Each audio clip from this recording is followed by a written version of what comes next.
आज मैं लेके आई हूँ एक ऐसी रेसिपी जो अष्टमी और नवमी पर विशेष रूप से बनने वाले हलवा पूरी और चने की रेसिपी, जिसे माता रानी के भोग में प्रसाद में बनाया जाता है। और ये बनाना बहुत ही आसान है और आपको ये बहुत ही पसंद आने वाला है। तो चलिए आज की ये फेस्टिवल रेसिपी बनाना शुरू करते हैं। तो सबसे पहले यहाँ चना का प्रसाद बनाने के लिए मैं यहाँ 2 कप चना ली हूँ, जिसे मैं रात भर भिगोने के लिए छोड़ दी थी। अब मैं इसे एक कुकर में डाल दे रही हूँ और 3 से 4 सीटी लगा लूँगी। और उसके बाद मैं इधर दूसरे साइड में मैं यहाँ एक कढ़ाई में घी डाली हूँ। उसके बाद 8 से 10 काजू ली हूँ और 10 में यहाँ बादाम ली हूँ। आप चाहें तो यहाँ और भी कोई भी ड्राई फ्रूट्स ले सकते हैं, जैसे किशमिश, मखाने, पिस्ता। मैं यहाँ सिर्फ काजू और बादाम ली हूँ।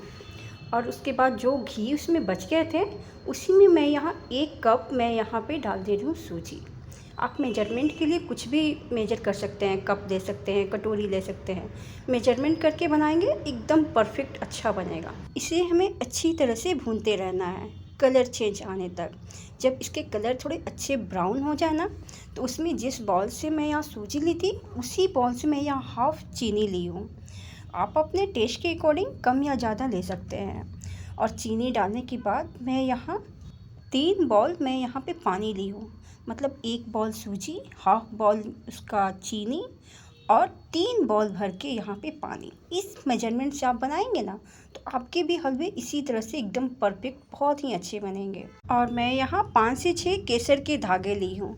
ये ऑप्शनल है, बट आप डालेंगे तो इससे थोड़े कलर बहुत अच्छे दिखते हैं और फ्लेवर भी थोड़े अच्छे आ जाते हैं। और यहाँ मैं 2 चम्मच भर की घी डाल दे रही हूँ। घी मैं थोड़ा पहले भी डाली थी और यहाँ बाद में भी मैं डालती हूँ। इससे बहुत ही अच्छे एकदम दानेदार और खिलकर बहुत ही अच्छे हलवे बनकर तैयार होते हैं। एकदम मुंह में डालते ही बस घुल जाए। और जो ड्राई फ्रूट्स में फ्राई करके रखी थी, उसी को भी मैं यहाँ भी डाल दे रही हूँ। और इसको अच्छी तरह से हमें भूनना है और इसके मॉइस्चर थोड़े चले जाएंगे और सारे हलवे जो है ना, एकदम दानेदार और बिल्कुल अलग अलग बहुत ही अच्छे लगते हैं। ये देखिए, आप देख सकते हैं ना, एकदम मैं इसी तरह से भूनते जाना है। इसके मॉइस्चर ऑलमोस्ट चले गए हैं, बस थोड़ा भून देने से ना एकदम दानेदार लच्छेदार बहुत ही अच्छे लगते हैं। अब मैं यहाँ अपने चने का प्रसाद बना लेती हूँ। तो यहाँ मैं एक कढ़ाई ली हूँ। कढ़ाई जब मेरा अच्छे से गर्म हो गया है, तो 1 चम्मच मैं यहाँ घी डाल दे रही हूँ। हमें यहाँ तेल नहीं डालना है, क्योंकि मैं यहाँ पे प्रसाद बना रही हूँ ना, तो घी में ही मैं बना रही हूँ। और उसके बाद 1 तेज़पत्ता ली हूँ, आधा चम्मच जीरा ली हूँ, आधा चम्मच हल्दी ली हूँ, आधा चम्मच लाल मिर्ची ली हूँ और थोड़ा सा मैं यहाँ पे छोला मसाला ली हूँ और 2 हरी मिर्च को मैं यहाँ पतला सा लंबा काट कर डाल दी हूँ। और इन सारे मसाले को मैं अच्छी तरह से भून ले रही हूँ। और जब मसाले मेरे अच्छे से भुन गए हैं, एक अच्छा सा सुनहरा सा स्मेल आ गया है, तो समझ जाइए मसाले अच्छे से भुन गए हैं। और यहाँ मैं 2 टमाटर को मैं मिक्सी में प्यूरी कर ली हूँ और टमाटर को भी मैं अच्छी तरह से भून ले रही हूँ। और इन सभी मसालों को हमें अच्छी तरह से भून लेना है और गैस का फ्लेम यहाँ पे लो ही रखना है, नहीं तो मसाले नीचे से जल जाएंगे। ये देखिए, ऑलमोस्ट मसाला हमारा अच्छी तरह से भून गया है। अब वो नीचे से तेल भी छोड़ना शुरू कर दिया है। तो जो मैं चना बॉईल करके रखी थी, उसको भी मैं यहाँ पानी के साथ डाल दे रही हूँ और इसे हमें अच्छी तरह से भूनना है। इस तरह से आप प्रसाद बनाएंगे ना, इसे हमें ज़्यादा देर तक नहीं पकाना है, बस 10 मिनट तक, क्योंकि चना भी पहले से बॉईल किया हुआ है और मसाला भी भुना हुआ है। तो इसमें 10 मिनट तक एक अच्छा बॉयल आ जाए, तब तक हमें इसे पकाना है। और उसके बाद मैं यहाँ पे सेंधा नमक डाल रही हूँ, क्योंकि प्रसाद बना रही है ना, तो यहाँ सेंधा नमक का ही यूज करना है। और उसके सेंधा नमक डालने के बाद थोड़ा धनिया के पत्ते से इसे गार्निशिंग करना है। ऑलमोस्ट देखिए, चना का ये हमारा प्रसाद बनकर तैयार हो गया है। अब चलिए यहाँ पे पूरी के लिए हमें यहाँ पे डो तैयार कर लेती हूँ। तो यहाँ मैं 2 चम्मच आटा ली हूँ। ये गेहूं का आटा है। इसमें मैं थोड़ा थोड़ा पानी डालूँगी और हमें यहाँ इसे एकदम सख्त आटा तैयार करना है, बिल्कुल भी इसे नरम नहीं करना है, क्योंकि एकदम टाइट सॉफ्ट रहते हैं ना, इससे पूड़ियाँ भी एकदम अच्छी फुली फुली एकदम सॉफ्ट बनकर तैयार होती हैं। इसलिए हमें इसे बिल्कुल इस तरह से एकदम सख्त आटा तैयार करना है। ये देखिए, ऑलमोस्ट हमारे आटे का डो भी बनकर तैयार हो गया है।